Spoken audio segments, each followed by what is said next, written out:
त्यानंतर तिकडून काशीचा दोन पंडित आला आणि विचारलं, अहो हे गाव केंदूरच ना? तेव्हा हो म्हणले कानोपाटक, हे गाव केंदूरच. इथं कानोपाटक नावाचे संत कुठे राहतात तो? ते म्हणे कानोपाटक नावाचे संत? कानोपाटक नावाचा मीच आहे म्हणे. तू साधू? तू कसला साधू? लेकर खेळत बसला, तू साधू आहेस का? बरं म्हणले, मी सर्व मुलं आहेत, लेकर खेळत आहे म्हणून मी साधू नाही ना. समोरचे सर्व मुलं उचलले आणि समोरच्या विहिरीत नेऊन टाकले. म्हणजे आता झालं का साधू? आता तू साधू झाला? स्वतःचे लेकरं मारले, तुला स्वतःच्या लेकराबद्दल दया क्षमा नाही आणि तू दुसऱ्याच्या लेकराच्या नडीवर पाय द्यायला कमी करशील का? कमी करशील पाय द्यायला?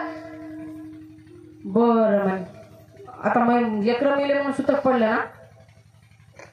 बरं जाऊ द्या, हे काही असू द्या, मी संत नसू द्या, साधू नसू द्या, काही नसू द्या, तुम्ही माझ्या घरी 2 घास जेवण करून जा.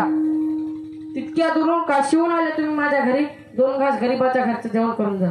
म्हणे आता तुझ्या घरचं सुतक पडलं तुला, सुतकातलं मी खातो का? मी काशीचा पंडित आहे, सुतकातलं मी खात नाही म्हणे. बरं म्हणे, हे जर सर्व मुलं विहिरीतून जिवंत बाहेर काढले तर तुम्ही मग जेवण घासाल का म्हणे? मुलांना हात दिली, चला रे मुलं, हो हा काशीचा विद्वान पंडित आपल्या बरोबर उपाशीपोटी जात आहे. उपाशीपोटी जात आहे म्हणल्याच्या नंतर घरातून जसे लेकर बाहेर येतात तसे विहिरीतून जिवंत बाहेर आले.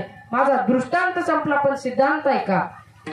ज्याच्याजवळ प्रपंचाची एवढी अनासक्ती आहे की जिवंत लेकर विहिरीत टाकण्याची, आणि ज्याच्याजवळ एवढी दैवी शक्ती आहे मेलेले जिवंत करण्याची, ते संत आपल्यासारखे जरी दिसत असले सामान्य व्यवहारात सामान्य कपड्यात, त्यांना संतच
आपल्यासारखे जरी दिसत असले सामान्य व्यवहारात सामान्य कपड्यात, त्यांना संतच म्हणावं लागतं. संत नव्हती जगा माणसाच्या सारिखे.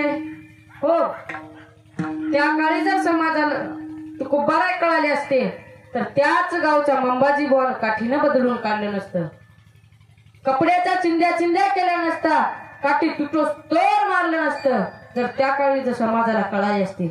पण त्या काळी तुकोबाराय समाजाला कळाली नाही आणि